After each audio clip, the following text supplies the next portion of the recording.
Folks, I'm going to get us moving here into our next segment at this point now. We have co-presenters that I'd like to introduce for this next section that talks about therapy and vulnerable populations, something that we're always super focused on here at CareOregon. First of all, Dr. Jessie Dunne, PharmD, is a clinical pharmacy specialist at Oregon Health and Science University, practicing in the area of heart failure and transplantation. She's an active member of the university's Heart Failure Best Practices Group, working to optimize the quality of care for those with heart failure, and at OHSU and other partnering hospitals all throughout the Pacific Northwest. Multidisciplinary education is an active love of hers, teaching future pharmacists at OSU and OHSU College of Pharmacy, cardiology fellows at OHSU, and the Ambulatory Care Residency coordinator. Where do you find time to sleep?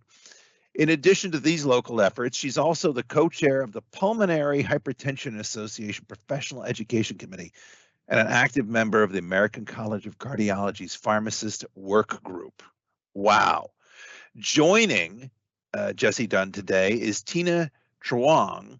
Her path in healthcare began in her childhood when she spent significant time in hospitals caring for ill family members. And prior to becoming a nurse practitioner, Tina spent her time as a nurse caring for vulnerable adults with complex chronic health conditions.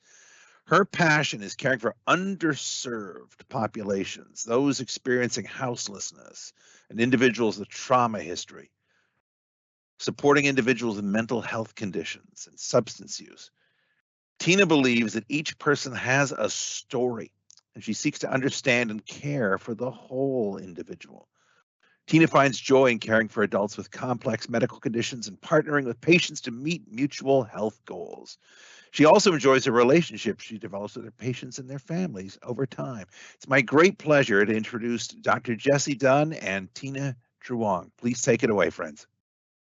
Well, thank you for that lovely introduction, Paul. Tina and I have worked together for quite a while now, since I left the hospital and came to the clinic setting to work in the ambulatory setting, working exclusively with heart failure patients. So this is kind of my daily bread and butter here. There's going to be a lot of repeat with what Dr. Remick has gone over in the last hour, but I think repetition's good. I think it's good to see different perspectives on the same thing, although we overlap quite a lot.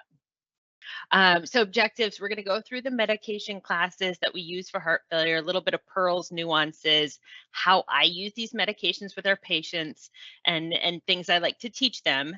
Then also Tina is going to go through things, and she's going to talk about a very underserved population that's very common in the Portland area, our methamphetamine abuse patients, and how cardiomyopathy develops and progresses in them, and things we can do to kind of equalize their therapies. So Josh just went through all of the guideline updates very nicely, but I like to remind people these are all Class 1A agents. All of our patients with heart failure should get a fair trial of every single one of these patient medication classes, unless, of course, they have an absolute contraindication. There are some relative contraindications that just mean we have to pay a little bit more attention when we start these meds, maybe monitor them a little closer, educate them, make sure that they know the risks versus benefits, and we just keep track of our patients. Communication's key. I also added in the level of evidence and the value statements for this. This was a new thing in the guidelines this year where they attached value to each class of medications. I kind of lumped the SGLT2s in the high value, although they're technically listed as an intermediate value. I will say anecdotally, as we progressed in the next coming years, the next iteration will probably upgrade that to a high value statement where the benefits is outweighing the costs of these agents. And while they are tricky to get approved or to find funding for, it's possible and worth it. Everybody loves this diagram. As a pharmacist and a self-described drug nerd, I will say I will draw this on the whiteboard outside my office more often than not with my students, and we pay attention to it. Because knowing the differences in these drugs really describes why they act differently and why we use them the way they do. So the first things to the scene were ACE inhibitors. If we don't produce angiotensin 2, then angiotensin 2 can't have its downstream effects. And by blocking angiotensin converting enzyme, not only do we have a decreased production of angiotensin 2, we have increased bradykinin. That little bradykinin effect is great. It has an additional amount of slight diuretic effect, vasodilatory effect. Unfortunately, it's also the agent that causes us to have angioedema or cough in some of our patients. So we do have to pay attention to it. Angiotensin receptor blockers were a great addition to the armamentarium. They came about because it was found that intracellularly, some tissues are able to produce angiotensin 2 without angiotensin converting enzyme as the pathway. And so these came to market soon after. And they do relatively well, but they don't have that additive bradykinin effect, which does make them a little bit better and a nice option for people who do develop the ACE inhibitor cough.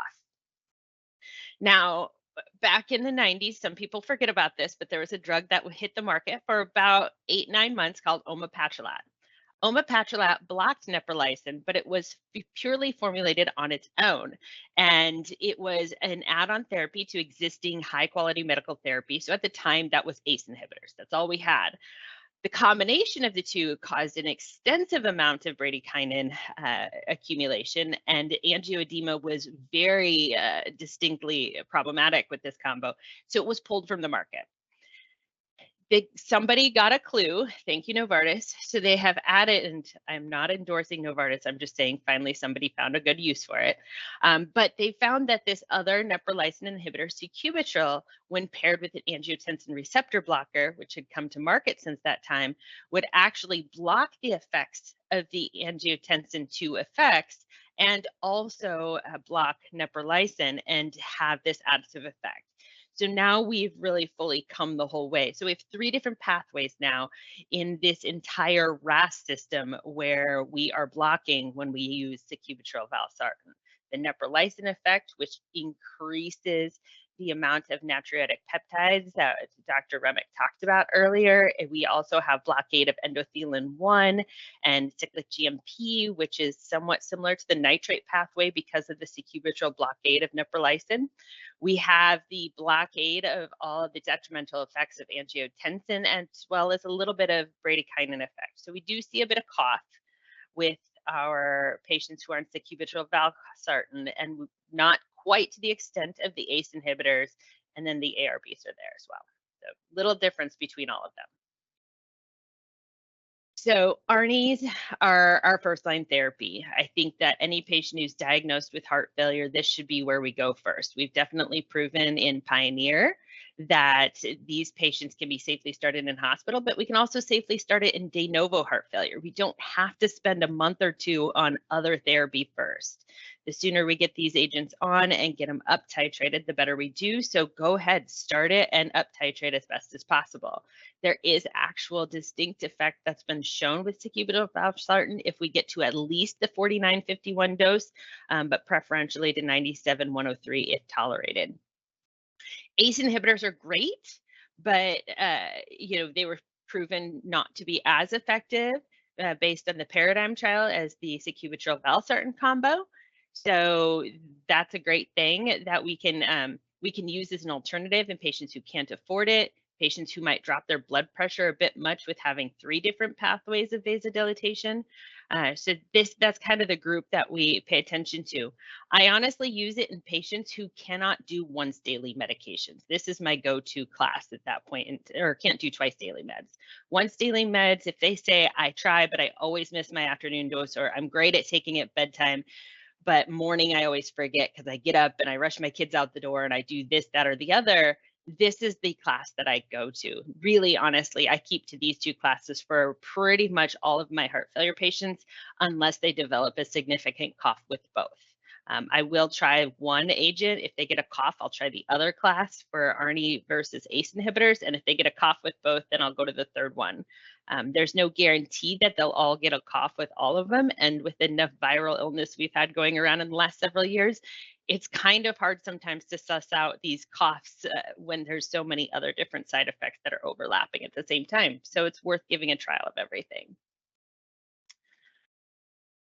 The differences between these three, the nuances, the diuretic effect is really the big nuance when you are looking at trying to compare and contrast an ARNI versus an ACE. They both have an increase in serum creatinine. They'll both increase the potassium a bit. Bradykinin cough is possible with both of them. A bit more hypotension and a bit more diuresis. That's what you're looking at with this. I still am willing to start these in patients who have pressures in the 90s over 60s. That's kind of my sweet spot, and I tell patients that all the time. 90s over 60s is our goal, as long as you don't have symptoms of hypotension. They get symptoms of hypotension, we might have to work through it and really make sure we're doing a good clinical evaluation. Is this symptoms of hypotension, or is this low cardiac output state? And they've got a high SVR. Sometimes patients will get confused by that. If they have a very narrow pulse pressure and their diastolics are pushing 80, but their systolics are only, mid 90s, there's some other things we need to talk about with them. ACE inhibitors, great drug, as I said. Once daily dosing is possible with these. ARBs are really optimal at twice daily dosing. They only have about a 7 or 8 hour half-life. They don't have that longer duration like you can get with some of the ACE inhibitors. Not all ACE inhibitors, but some. And so I do really push for these to be twice daily dosing for our patients so that they're not having the on-off effect of neurohormonal transmitters. They've also been really affected by drug shortages lately. Losartan is off and on shortage just about every other, quarter. So we've gone through a lot of problems with that one. We've had same problems with drug recalls and valsartan. So it's been a real problem for this class that thankfully hasn't hit the other two yet, but I'll knock on wood because, supply chains being what they are, I won't guarantee anything.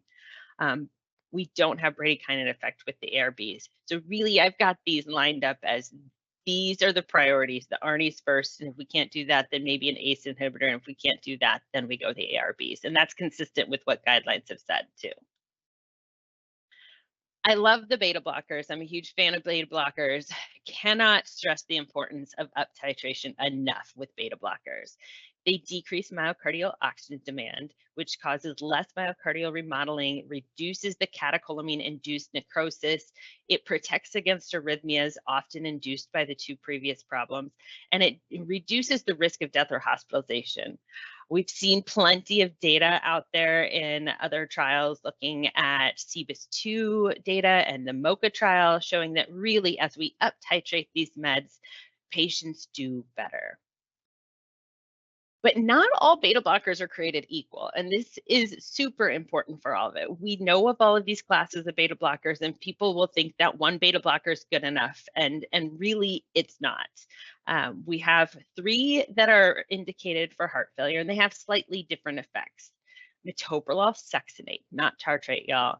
Tartrate is only going to last for maybe 3 to 8 hours half-life. It's going to wear off before it, and we're going to play that roller coaster of catecholamines. Don't do it. If they need a drug that can be crushed or split, that these pills are not made for, then switch from metoprolol succinate to bisoprolol. They act virtually the same. It can be crushed, it can be used. It's a once daily med, it's all day kinds of activity. It's something we can do in our patients.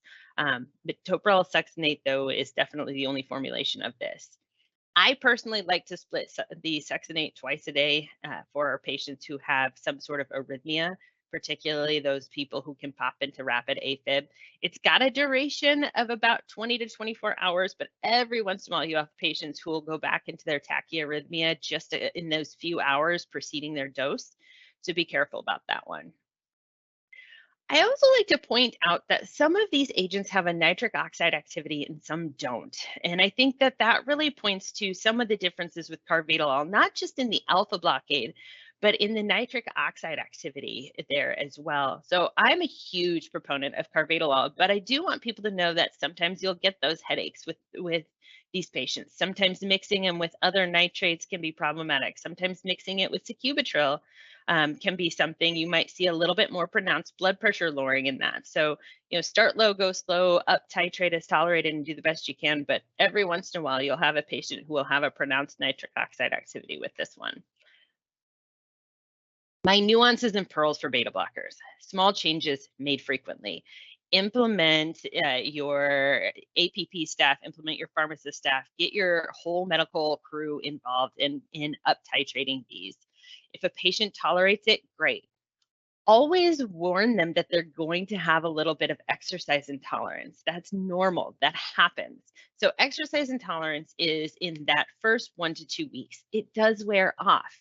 If you warn a patient and they know to expect it, they're not going to call you in that first week saying, I just feel sluggish. I feel like a big old wet blanket. It's my heart failure flaring. No, it's the beta blocker. Give it a week or two. It will go away. And almost all the time, they'll come back their next visit and go, you were right. It lasted 4 days. And then finally, that 5th day, the fog lifted and it was fine. Many people get sleepy with these agents. So I always tell them take it at bedtime on the once daily meds where possible. A lot of heart failure patients have insomnia anyway. So it's kind of a win-win situation here. Carvedilol may have more blood pressure lowering effects. It does have the alpha blockade. It does have the nitric oxide activity.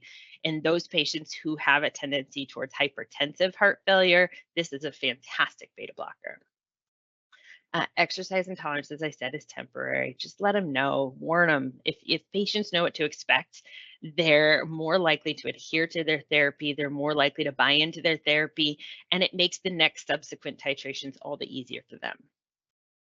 Target doses save lives. I like to teach patients that these agents, as we up titrate the heart, can't beat faster because we're blocking that heart rate effect.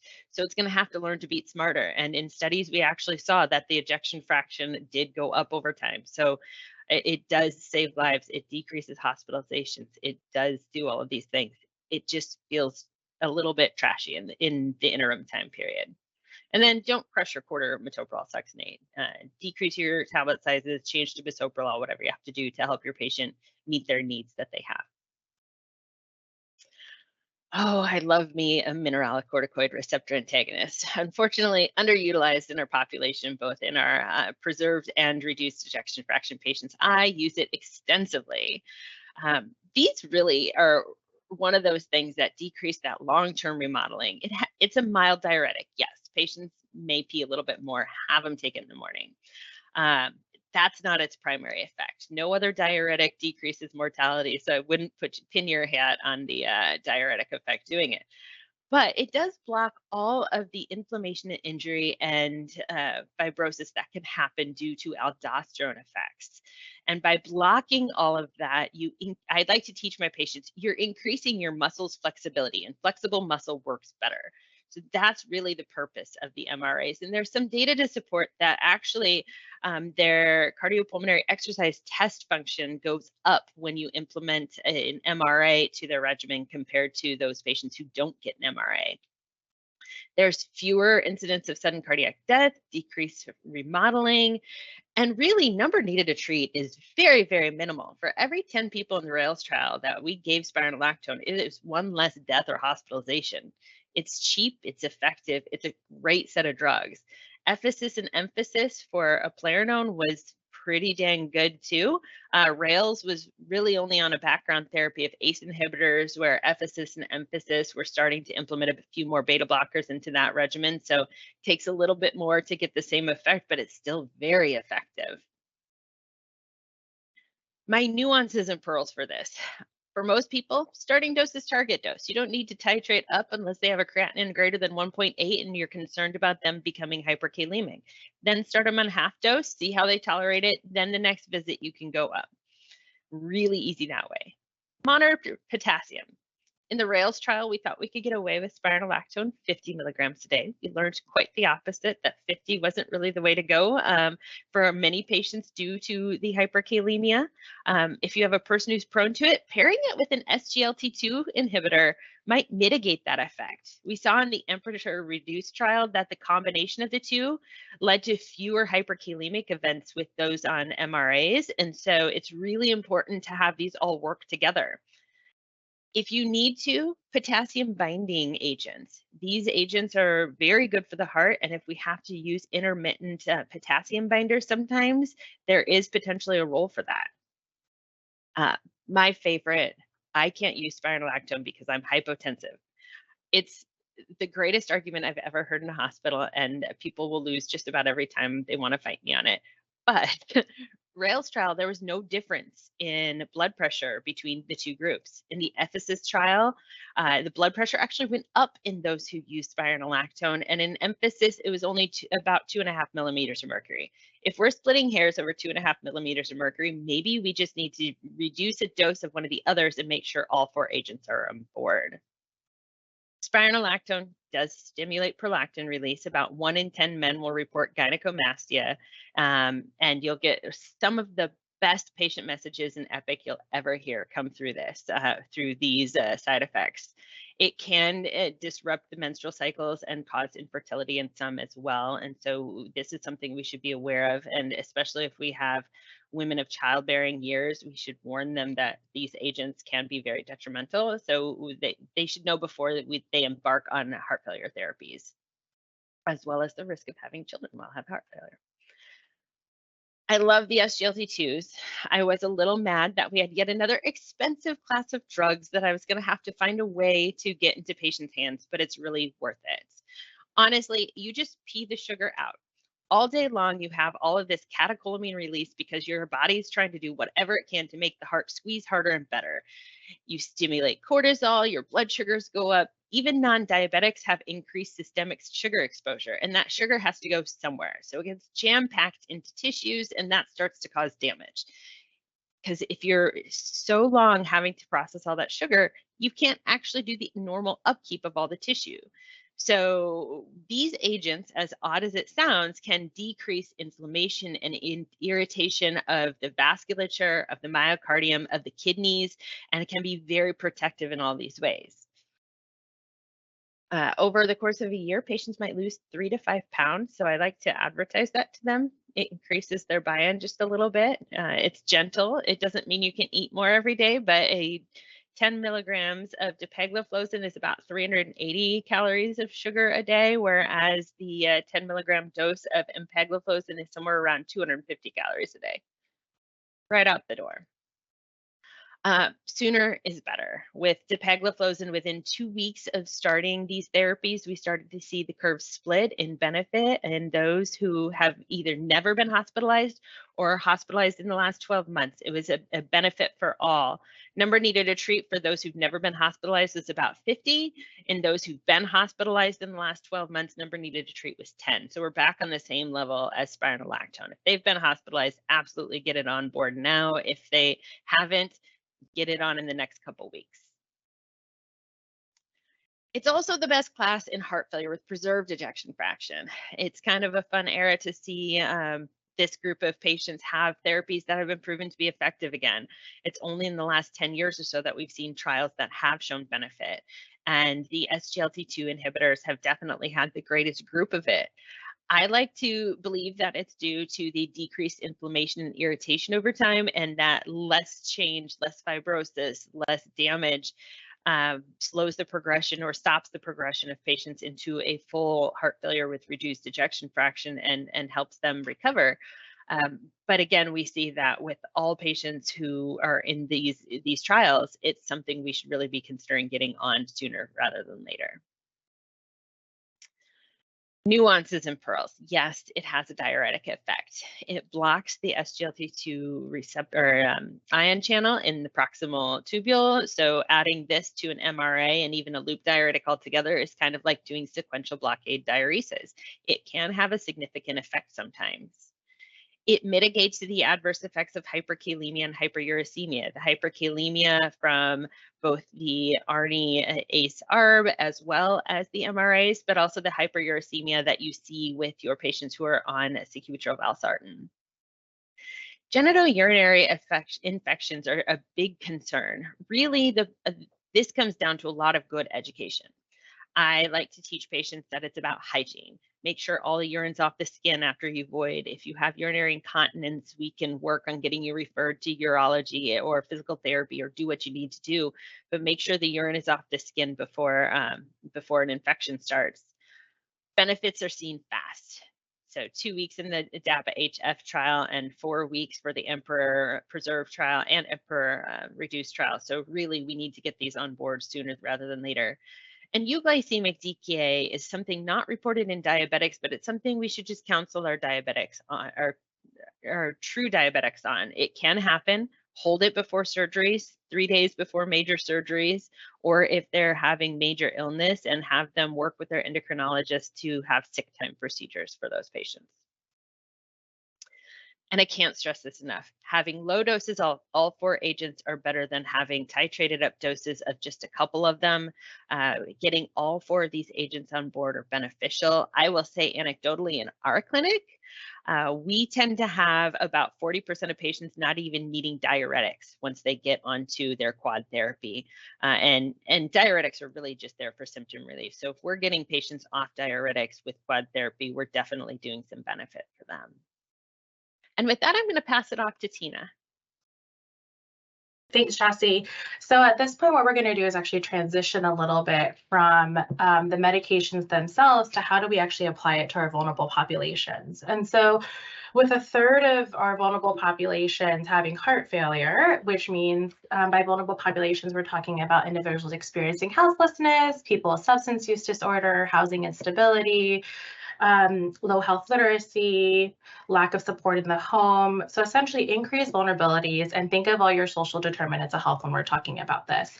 So when we're thinking about treatment and management of heart failure, we use this upside down triangle, which I kind of adore. And we start with medications. You've heard now for an hour and a half about the importance of medications, the benefit of medications, and getting patients early on onto quadruple therapy. And that is our focus. So low doses of all medications is often what we start with.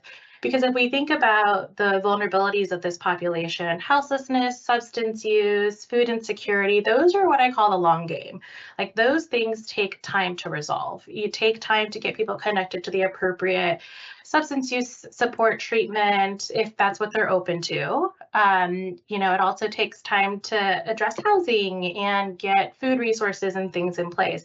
But the thing that we know we can always easily do is start them on the right medications.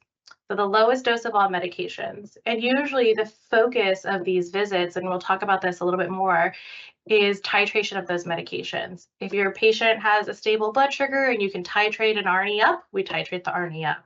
If they're euvolemic and their pulse is elevated, then we titrate our beta blocker up. And so our focus first is medications, because typically with the right medications and patients are feeling better, they're more likely then to go to their appointments because they have the energy and they're not feeling fatigued and dragged all day. They're more open to talking about cessation of methamphetamine use because they were using the methamphetamines to feel better, but now with the right medications on board, they feel better. Surprising. And then we kind of work down the pyramid of what are the hardest things to modify, which is behavior. So symptom management, low sodium diet, fluid restrictions. So you're going to hear over and over again, take your meds, take your meds, take your meds. And then from there, we'll kind of address the rest with the right support systems. So one of the things that was asked to target for this conversation is methamphetamine related cardiomyopathy. So just a little bit of statistics. In 2020, Oregon actually jumped to the highest country for methamphetamine use. So you can just imagine the number of individuals with methamphetamine-induced cardiomyopathy is also going up as we see more and more methamphetamine use in Oregon. So again, we see elevation in emergency department utilization, both in urban and rural areas. And then back in 2021 alone, there were just more than 16,000 emergency room visits related to methamphetamine use. So pretty significant. And then the number of hours that a person spends in the emergency room then is doubled. And looking anecdotally, like meth actually overtook heroin, which for a while was the most predominant substance choice in Oregon and Portland. And then you can see that methamphetamine actually contributed to more deaths in Oregon than fentanyl, and it's still actually contributing to more deaths than fentanyl, even though our fentanyl rates are slowly creeping up over the course of the last couple of years. So just thinking about this population is who we're going to encounter more and more of over time, especially in our vulnerable population group. So then we think about, I like this slide because it helps people understand methamphetamine use and kind of where the medication comes in and what we're trying to do. So in simple form, we have direct cell toxicity. So we have damage to the actual cell itself that then cause inflammation and contraction, fibrosis, right? And then we have the sympathetic activation. So what I tell my patients is that if your heart is like any other muscle, the harder it beats, the faster it beats, the bigger the muscle gets and the tighter the muscle gets. So it doesn't work as effectively. And so we think about, this is where you see the hypertension, the tachycardia, and usually by the time we see patients admitted for methamphetamine-related cardiomyopathy, they're in this stage where there has been significant damage to the cardiac tissue and fibrosis that then is affecting their ejection fraction, their ability to pump and provide what they need. So if we take this and compare it to all the charts that we've seen so far around medications, what are we addressing with medications? We're addressing the fibrosis, we're addressing the hypertension, the tachycardia, and trying to slow down that sympathetic activation. To really then try to provide recovery of muscle and function as we're able to. So then, again, methamphetamine is responsible for 35% of cardiomyopathy at this point. And what I try to have people focus on is actually staging is actually pretty important in this step, because staging of heart failure actually correlates with medication use and resources that are available to someone. So we need to talk about the stage of their their daily function and their ability to, the ejection fraction plays into this piece as well. And what we actually see is when we get people on guideline-directed medical therapy, their ejection fraction recovers. So we've seen 10 to 15% recovery in ejection fraction once we get individuals on guideline-directed medical therapy. So again, low and slow quadruple therapy and titrate up when you have possibility. I talk about harm reduction model really briefly here in the sense of the pyramid. If you think about the upside down pyramid, right? The first thing that we talked about was medications. And then we kind of bring in those conversations of patient-centric goals on what are your thoughts about your substance use. And if someone relapses, which happens pretty frequently, so they discharge from the hospital, they've been connected to addiction services, they discharge, and then something happens, life happens, they're back in the community, they're back exposed to their stressors and the limited resources that they have, and they relapse. The idea is not to shame a patient because of that episode, but then to go back to, let's focus on the medications, let's try to get some recovery, let's connect you to the right resources for harm reduction. You know, making sure they have their Narcan, making sure they have those support systems and safety things in place, rather than trying to shame a patient, because that doesn't work. Palliative and hospice care, as we heard about earlier, when we get towards end-stage heart failure, what we actually see is the earlier that we connect somebody to palliative resources or hospice resources, they actually end up doing better. We've had people who will get connected to service and hospice for end-stage heart failure, and the model of care shifts, right? We shift to more symptom management. We focus on more quality of life things, and we've actually had people graduate from hospice. Like with that model of care, their ejection fraction continues to recover because we're focusing again on symptom relief, which usually comes in the form of quadruple therapy. And we actually see recovery in heart function that then shifts them. You know, we're never going to have quote unquote cure, but we're going to have improvement of heart function, which then ends up actually extending prognosis. The other thing to consider is low barrier follow-up. And I talk about a program that OHSU has been working on for the last year in a couple of slides. But essentially, our heart failure provider, who wasn't able to be with us today, Jane Mitchell, does a really amazing job of whenever her patients show up is whenever she sees the patient. All of her patients are scheduled, they're 20-minute, 40-minute slots, but if a patient walks in half an hour late and you have the ability to see them, I'm not saying in any way, shape, or form that you should stay until 7 p.m. because your patient's late. But even if it's a simple, you know, let's get some labs and see how you're doing. Let's see if we can connect you to Jessie or one of our nurses to think about symptoms and triage in the background medication management and titration. That alone really shows you're showing up for the patient and then the patient's showing up for you. And eventually it gets to a point where now they're on time, now they're showing up for every one of their appointments, they're calling you because they're symptomatic. And I talk about like interventions from providers later, but it's that relationship that you develop with your patient and making it as easy as your organization, your facility allows for you to be able to provide that care. And it takes a village. It really does. Because we talked about with vulnerable populations and meth use, like the social determinants of health, right? So houselessness, food insecurity, access to bathrooms, transportation, all those things. And it actually requires multiple people to address the social dynamics and the medical dynamics of methamphetamine cardiomyopathy. The housing first model, there's a lot of data that shows that when someone's housed and now they're not trying to manage living outside the chaos of day to day, they actually do better. Like they show up for their appointments, they can actually take their medications because there's a safe place to store their medications, to keep them dry, to be able to access that. They have running water, they have access to a bathroom, especially if we're talking about diuretic use. We see a lot of patients who even are hesitant to start spironolactone because they know that there's a diuretic component to it that may mean that they need bathroom access that they can't get. The other thing to highlight is we often see what we call the revolving door. You see patients come back over and over again presenting to the same thing. So they show up to the emergency room, short of breath, recently used methamphetamine, is now tachycardic and hypertensive. You treat them, same thing happens again the next day, same thing happens again the next week. And the idea is that every opportunity is an opportunity to get them on guideline-directed medical therapy, to connect them to the right interventions. Sometimes when we think about substance use, there are situations that are out of this individual's control, and that's the reason why they're using. Are they using because they need to stay up 24 hours to make sure that they're safe while they're camping outside? So we have to remember that just because we see patients represent and not necessarily following the recommendations that we think is best and we recommend, every opportunity that we see this individual is an opportunity to provide a touch, to talk about medications, to talk about goals, to talk about ways to kind of improve their heart failure.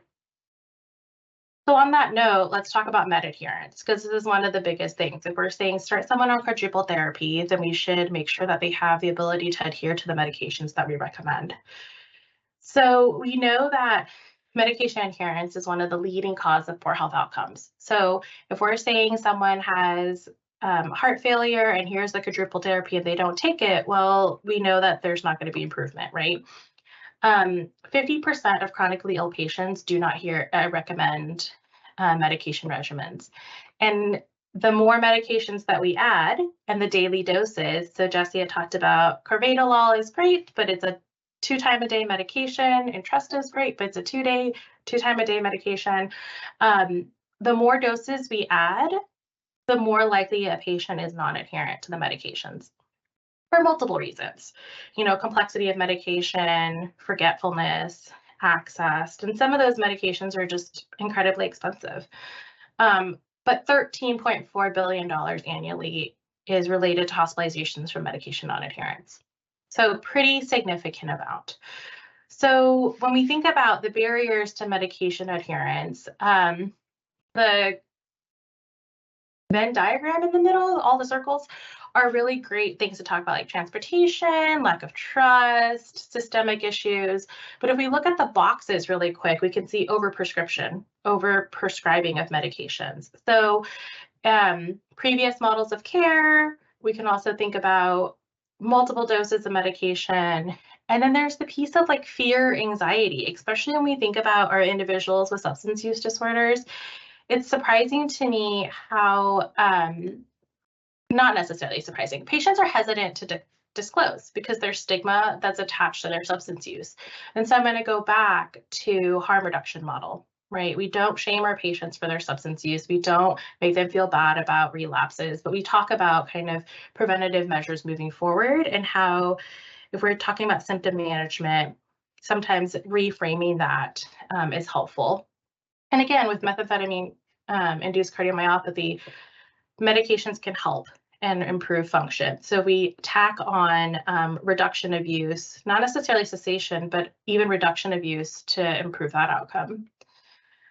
We also, I think I'm guilty of this, and also in healthcare, when you're so pressured to get in and out of a room, sometimes we're not listening to listen, we're listening to respond. And what these patients, they don't necessarily need a solution from us, but they need someone to listen and to understand the barriers that they're experiencing, the issues with their med adherence, and then really in a very collaborative way, trying to figure out how to address that. And then we talk about already access to care. I know that some organizations versus others, and we're at fault ourselves too, is the amount of time it takes to get a patient seen. So if we're talking about weeks to months, like our opportunity to continue that care that has been provided in the emergency room or the hospitalization is significantly reduced because we're not addressing those barriers, we're not titrating those medications, and so our opportunity is a little bit limited. So, guideline recommendations are within 10 days that we follow up with a patient after hospitalization, and so that is a target that we try to achieve within our organization, to at least look at symptoms, titrate medications, and talk about concerns. Because they say you only hear about 50% of what you hear in the hospital. So the other 50% is pretty important to try to bridge that gap. So these are the top listed barriers to adherence. So over 50% is cost.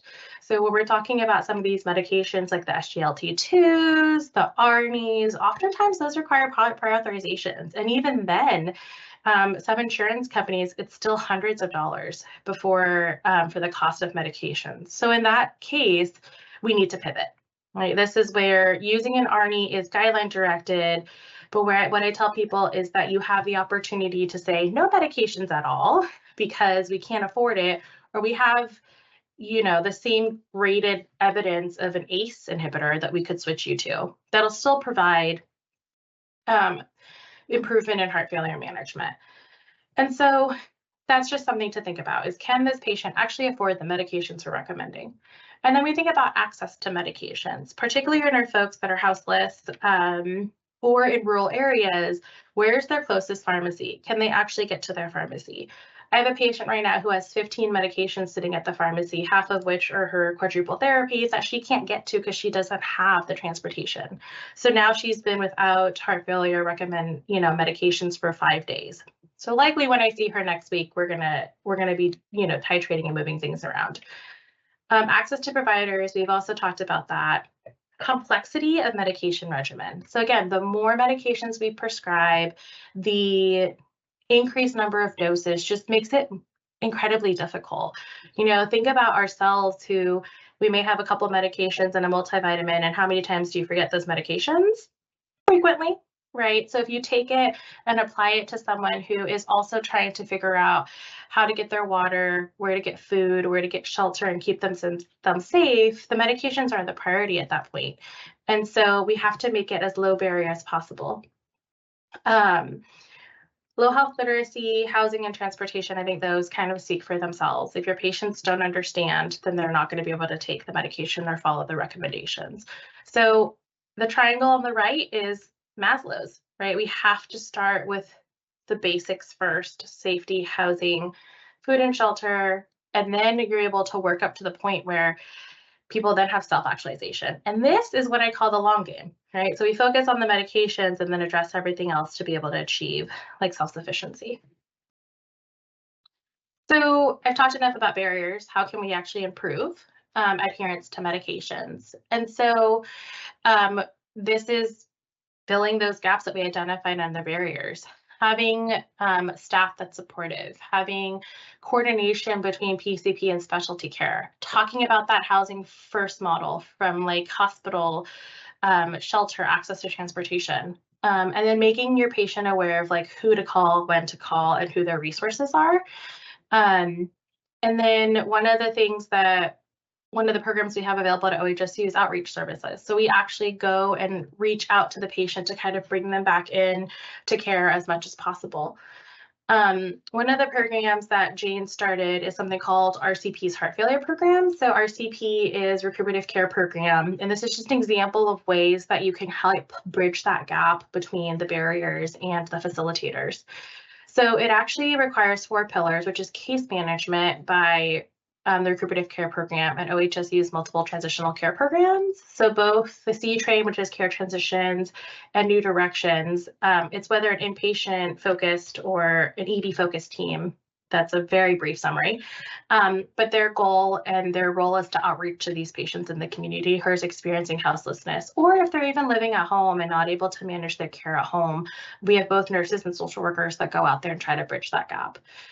The other piece is home visits by the nurse practitioner. So Recuperative Care Program is a 30-day program typically for individuals with heart failure, but under the RCP program, it's extended to 60 days. And so in those 60 days, it's an opportunity for an NP to go out there on a weekly basis to engage with these patients, try to assess their symptoms, work on medication titration, while the other case management programs kind of address the home, the housing and security, the access to basic needs, among other things. And then really then trying to bring them into clinic. So we start with doing this outreach to build that trusting relationship, to bridge that gap in care, and then bringing them into the clinic is the next step. Having them meet the nurses, meet the social workers, meet Jessie, to then be able to develop that relationship to support their medication and ongoing heart failure management. The goal, and I say goal because this isn't always possible, is stable housing after discharge. So whether that mean permanent shelter, does that mean someone qualified for their home forward because they're now at end stage heart failure and we're able to get them into supportive housing that way. Whatever it may be, when we know that we're able to get someone into stable housing, they're more likely to continue to adhere to the recommendations and the quadruple therapy that we've recommended. So what have we seen as the results of this program? So in the course of 14 months, we had 25 patients go through this program. 47 was the average age, which I didn't mention this earlier, but oftentimes methamphetamine related cardiomyopathy, our patients are much, much younger. So we're talking 30-year-olds, 40-year-olds, maybe mid-50s that have pretty significant heart failure at presentation. And so the age is significantly lower, which also reduces their ability to access resources because most resources are 65 and older or made for individuals 18 or younger. So this gap age doesn't have a lot of resources available to them. And that's again why staging is really important. And palliative and hospice care is important too. So 88% of these individuals had substance use disorder diagnosis. So, we're talking about 22 or so of those patients. So what did we know? That by providing this program, providing support systems, care management, and a visiting NP, we got 100% of those patients on guideline-directed medical therapy, which is pretty darn good. And then we think about medication adherence, and this is the patient's own report, is about 68%. Better than less than 50. And we actually had 81% of the patients actually seen every single week by the nurse practitioner. So they knew that the nurse practitioner was coming between 10 and 12 every single Tuesday, and they would actually wait there to see the nurse practitioner, talk about their symptoms, talk about med titration, which is pretty significant. And that tells you that relationship that was built. Only half of them got permanent housing after discharge, which makes sense with our current housing market. And then 36% with readmission at 30 days. A national average, I think, is 22. So we, for heart failure alone, not including substance use. So as you can imagine, that substance use percentage of readmission is higher. So 36% is actually not terrible considering the population that we're managing. But again, I want to bring it back. Guideline-directed medical therapy, right? Quadruple therapy was started on 100% of these patients. And then so in summary, I have this slide just talking about as providers, as multidisciplinary team, like what can we do for our patients? And there's a little comic there that really the idea is let's just keep it simple as possible. So building those trusting relationships, not, every opportunity you meet with a patient is an opportunity to get to know them as an individual, to kind of understand their life outside of those 10, 20 minutes that they're in your clinic and kind of what drives them, what motivates them, and how can you achieve your mutual goals, which in this case is managing their heart failure, improving quality of life, kind of reversal of disease to the extent that we can. And so those trusting relationships are what get you. We hear a lot from our patients. We showed up because we liked X, Y, and Z. They listened to us. They supported us. So that links into regular and frequent follow-ups. So as we talked about and kind of in our RCP program, we had weekly visits. And even in an outpatient heart failure perspective, this is where the role of the NP has been so important, is making sure that people have weekly, biweekly follow-ups as needed in that transition phase, like post-hospitalization, in the community, post-ED visit, until they're able to establish with a regular cardiologist. And so this is kind of bridging that gap in care and developing those relationships, making sure that quadruple therapy is started. And I can't say it more than enough times, keep it simple. So if you have a patient who is struggling again with maintaining safety and housing and accessing their basic needs, their medications, even though they know they need to take them, is not their priority, right? Their priority is, where am I going to get my next meal? Where can I keep myself safe? Where's the nearest toilet if I do decide to take my diuretic this morning? And so whatever we can do to keep it simple, that helps with adherence. And I always go to, when I used to go to appointments with patients, and even with my patients now, the question is, do you actually have the access, the resource, and the means to carry out my plan? So if I say, please follow up with me next week, weigh yourself every single day, bring me a blood pressure log, do you actually have a scale? Do you actually have a place to weigh yourself? Do you have access to a blood pressure cuff? I mean, oftentimes when patients come in and providers are frustrated and patients are frustrated because it's like, we don't have your weights, we don't have your blood pressures, but we didn't pause to say, do you actually have those resources to do those things? Right? We got to set you as a provider and also your patient up for success. Otherwise, patients come in and oftentimes there's this cycle of, I'm trying, I'm defeated, I didn't meet my outcomes, why do I keep trying? And the answer is they didn't have the transportation to get there. They didn't have transportation to get to the pharmacy. They're not intentionally not following your recommendations, and they're not intentionally non-adherent. It's more about what is getting in the way. What are the barriers? What are the facilitators? And how do we improve the patient's ability to get access to what they need? Which, brings you to the next thing. What are the barriers? And oftentimes patients are very insightful. They can tell you, these are my concerns. This is what I'm worried about. I go back again to the diuretic. I know I need this because I can't breathe, but I also know that I can't breathe right now, so I can't get to the bathroom. And so when we start talking and asking these questions, this goes back into building that relationship and setting those mutual goals. And then again, it's a multidisciplinary system. It definitely takes a village to provide the care for these patients, and lean on that as much as you're able to, and not feeling it's okay to ask for that help and it's okay to ask for that support. When Jessie and I worked together, it was really nice because she was right down the hall. So it was very easy to ask for that support to be creative about how we're managing care. Because again, I like to tell people that guideline-directed medical therapy isn't always necessarily patient-directed medical therapy. And so we have to bridge the gap between the two, provide that education, provide decision-making, shared decision-making, educated decision-making, and addressing those concerns to bridge those gaps.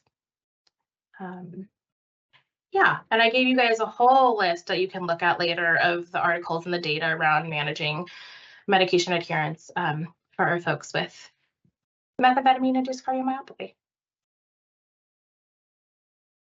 Wow, wonderful job, Tina and Jessie. Really, really excellent content here today and super practical.